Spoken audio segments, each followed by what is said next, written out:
Praise the Lord. ஜனவரி 18 இன்றைய வாக்குத்தத்த வசனம். நீதிமொழிகள் 16 3 உன் செயல்களை கர்த்தருக்கு ஒப்புவி, உன் யோசனைகள் உறுதிப்படும். நம்முடைய செயல்கள் கர்த்தருக்கு ஒப்புவிக்க வேண்டும்.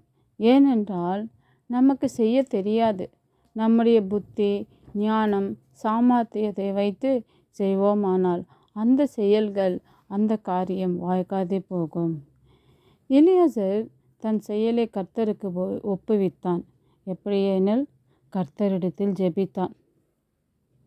அதனாலே ஆண்டவர் தன்னை சரியான வழியில் நடத்தினார்.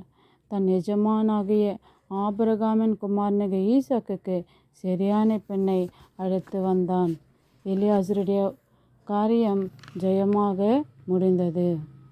மார்த்தாளோ தன்னுடைய செயல்களை கர்த்தருக்கு ஒப்புவிக்காததினாலே, தன்னுடைய சொந்த இஷ்டத்தின்படி செய்ததினாலே பிரச்சனைகள், குழப்பங்கள் ஏற்பட்டது.